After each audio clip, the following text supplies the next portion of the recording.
third chapter, which is exclusively Karma Yoga. Now in the third chapter, Arjuna of course is asking the Lord, he says, you are confusing me.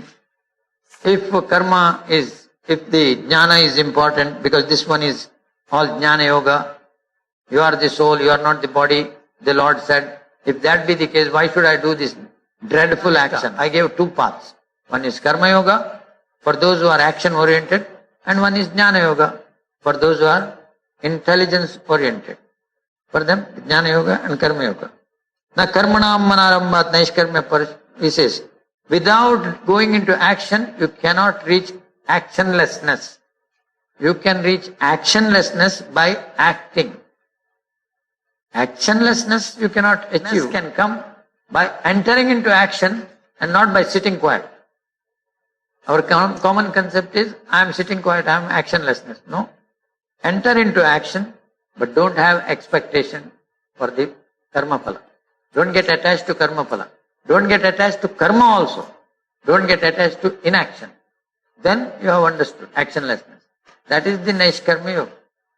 And he says now, further, 8th sloka where he says, Niyatam kuru karmatvam, do your work, allotted work. What is your allotted work? Whatever you are doing every day. What is it you are doing? If you are in the kitchen, that's your work. If you are cleaning the house, that's your work. If you are taking care of the children, that's your work.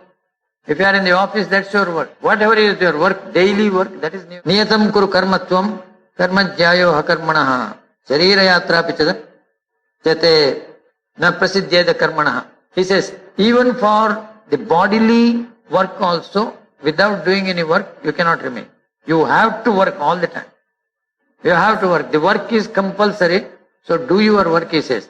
And then the 9th one is the most powerful, and succinctly it tells the entire Karma Yoga, that 9th sloka. So that is the one, if one sloka, knowing that one sloka, we understand Karma Yoga. What he says? Yajnartat karmananyatra lokoyam karma bandhanaha tadartam karma kaunteya muktas sangas samachara. Yajnartat karmananyatra. Do the work as a sacrifice. Everywhere. Do the work as a sacrifice. Yajna means sacrifice. Yajna means not that yajna. At one time, that was it. Now it is this. Yajna means sacrifice. And you are doing it. The yajman, the house, the husband, he goes and works. Or the father goes and works. And he works for the family. The wife, she works for the entire household. She is doing the housework. The children, they study and they become intelligent so that they can have a job later and take care of their parents. They are obedient. So they are doing their duty. Everyone is doing their duty. How? As a matter of sacrifice for the sake of others. If some guests come, you treat them well and you treat them with respect. That's your duty, and that you do it without expecting anything.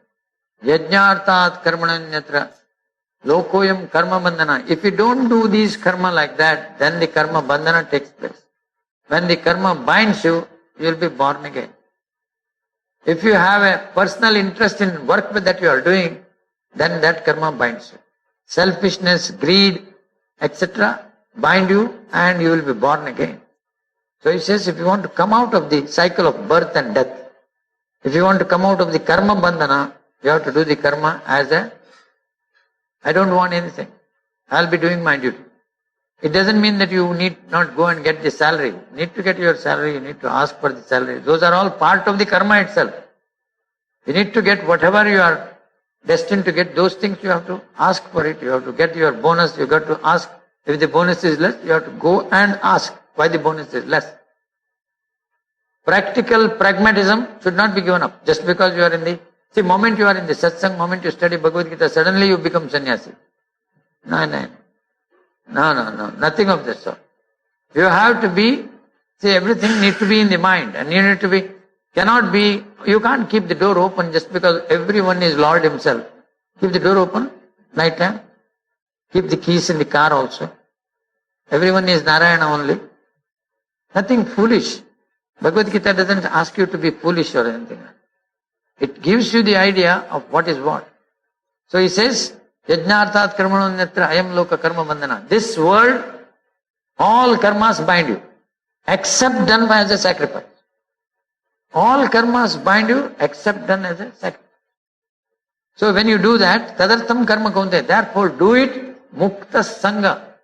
Give up attachment. Mukta sangha. Become free from attachment. Mukta sangha samachara, he says. And then take the next one, the 11th one. Devan bhavayatanena te deva bhavayantuvaha parasparan bhavayanta. The word which I am asking you to, phrase which I am asking you to note is parasparam bhavayanta. Please the gods, gods will please you, give you unasked everything. Please the gods, so gods will give you unasked everything. So he says parasparam bhavayanta, encouraging, nourishing one another. You will reach the highest good. So this is applicable in your daily life also. The husband need to nourish the wife and the kids, children. The wife need to nourish the husband and the children. Children need to nourish their parents. Everyone need to, the siblings need to nourish each other. Parasparam bhavayanta. The teacher need to nourish the students. Students need to nourish the teacher. Nourishing each other is paraspara bhavayanta. Fostered by sacrifice, the gods will surely bestow on you, unasked, all the desired enjoyment. When you ask for a child, when you ask for something, you didn't ask for the child should have 2 eyes, 2 ears. You didn't ask for all those things. But you got it all. You didn't ask that the child should have 12 billion cells and child should be normal. You didn't ask. You just say, I need a child. You will at the most say, I need a male child or a female child. But when you get it, it's perfect. So unasked, the gods give you everything. So we should do this similar thing, it says. Fostered by sacrifice, the 12th one. Fostered by sacrifice, the gods will surely bestow on you unasked all the desired enjoyments, and he who enjoys these gifts bestowed on them without giving them in return is undoubtedly a thief. In other words, we are supposed to foster the gods. We are supposed to help. We are supposed to give them something, which is very essential. And look at the 13th one. It says the same thing again. The virtuous who partake what is left over the sacrifice. And the lady always does it. In the house, the mother always does it. She will first serve the husband and the children, and then what is left only she takes. And many times nothing is left. She will have to take some breadcrumbs or some toast or something like that she will have to eat. Because the food is not sufficient. They have already eaten, everyone has eaten. So it says, they are absolved of all sins. Those sinful ones who cook for the sake of nourishing their body alone are thieves. 19. Tasmad asakta karyam karma samachara asakto hacharan karma paramapnoti purusha. Therefore do your duty, he says, asakta, without attachment. Without any personal interest in that. Asakti is personal interest. Duty, he says, asakta, and asakto hacharan karma paramapnoti purusha. If you do that work, you will reach the Lord. Does the work without any attachment, without any personal interest, he keeps doing that work and then he reaches him. To reach the Lord, you don't need to change your job. Your job designation is not important. Your mind's attitude to the job is most important. For spiritual matters, these are the important. That's why the equality is already there as far as job is concerned. In the eyes of the Lord, all are equal. All are equal, all jobs are equal. One who loves him, he loves most. So the Karma Yoga tells you that all are equal in the eyes of the Lord. Your job has nothing to do with the Lord. And no need to have any big job to reach the Lord. Or not to be a millionaire to reach the Lord. You can be the beggar, worst beggar also, poorest of the person. Still you can reach one. 21 says, Yadyad dacharita sreshta tatta deve tarojana sayat pramanam kurte lokas tadanu vartate. How the sreshta behaves? Sreshta means the one who is leader. How the leader behaves, the others behave. It's very important for your child.